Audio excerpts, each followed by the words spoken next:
So welcome to this spectacular series where we're going to understand Bhagavad Gita from scratch.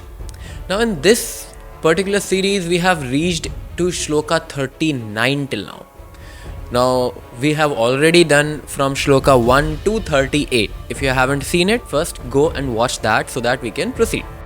Now because moving forward, you're going to see something very very strange and very very amazing. Why? Because in Shloka 39 to the very end of the chapter 1, Arjun is giving an amazing logic behind his cowardness. Now, the word I have said holds a very different meaning. I have said cowardness. Now, basically, in general terms, cowardness means when a person is afraid of being like if you are afraid to fight someone, if you are afraid to face the situation in your life, you will sound coward, right? But here Arjun's problem is different. Arjun is not coward in a sense that he is afraid of fighting his brothers. He is a coward in that sense that he is afraid to fight the situation. He is afraid to lose his brothers because he is attached to them. No matter they are with him or against him, but he is afraid. That is the first thing. So the fear of losing the attachment is the first thing that we need to recognize over here. Second thing. Now, the thing is, Arjun found a very very profound reason not to fight with them. Now first let's look at what reason it is, and then we'll discuss like how this reason is sounding logical. So, the reason that Arjun is giving is that if we'll fight and if I'm gonna kill my brothers and my like other family members, and obviously at that time when this kind of fight is happening, male members are there. Like male members of the family will only fight.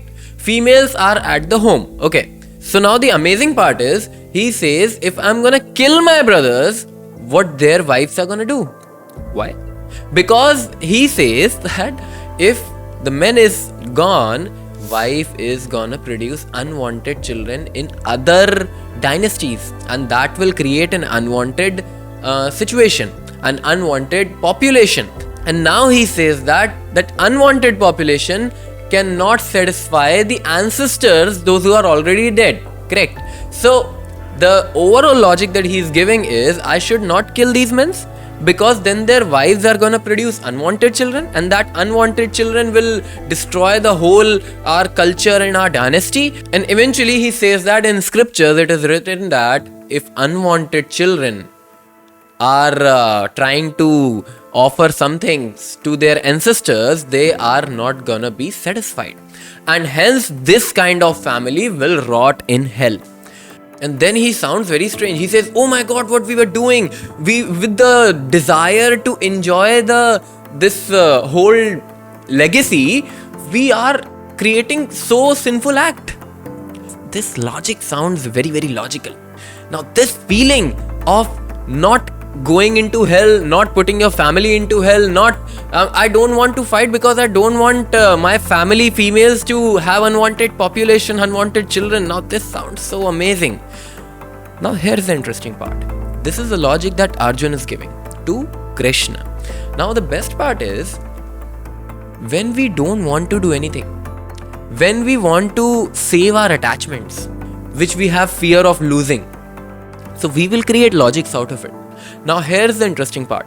Logic will always, what I said, logic will always come after your intention. Now try to understand. If logic is coming after your intention, you want to do something, hence you will create logic out of it. We have seen in marketing aspect also what people say. People buy through emotions and then justify by logic. And this is very correct, because we are an emotional human being. We are emotional beings. And we take decision on emotional basis, and then eventually we will create reason behind it. So that reason may sound logical, but eventually we will create reason according to our emotion and according to our previously taken decision. Now this phenomena is something you need to understand very very thoroughly. Why? Because We should not bound in the fact that, oh, logic is saying this is correct, so we should do this thing. You need to check once. Hey, is this logic come from our pre-taken decision? Or is this logic universal? Or is this logic objective? It is objective or subjective. We need to be very, very selective about that.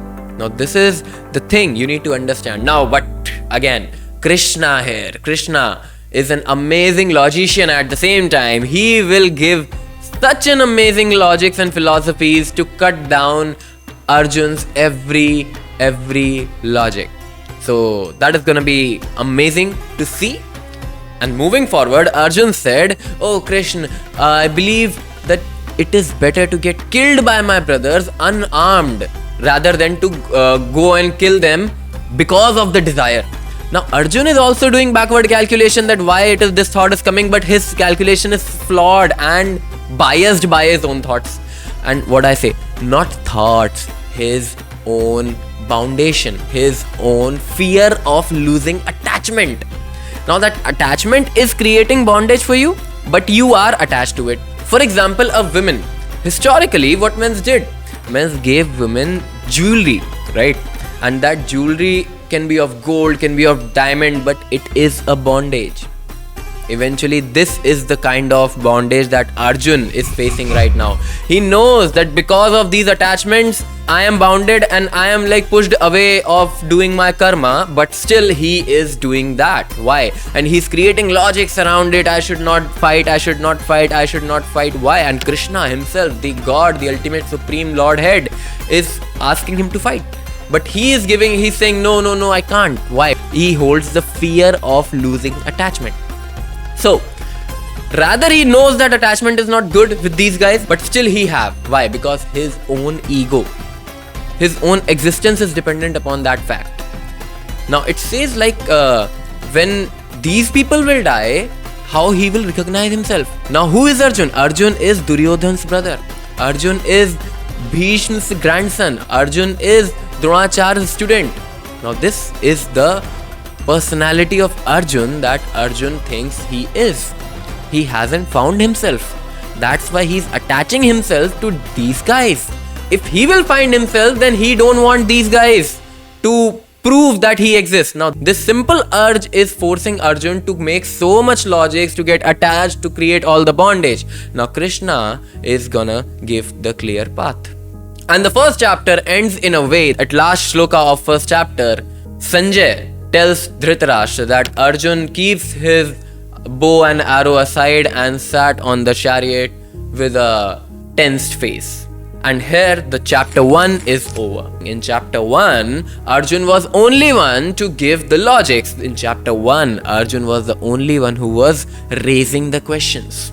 Now from chapter 2 to chapter 18th, every chapter is filled with Krishna's insight. So what Krishna did? Krishna heard Arjun for one chapter. First you need to observe. Observation is important, and after observation you will identify the problem and then we will kill that problem. So Krishna is following the same principle. If Krishna is following, we should do the same, right? So moving forward, first chapter, and after that video we'll start chapter 2. I hope you guys are liking this series, and if you feel this is insightful and this is giving you immense value, just share this. And I have seen that many people are just viewing and not subscribing to the channel, so do subscribe. It motivates us to create more such videos. See you in the next video. Till the time, bye bye.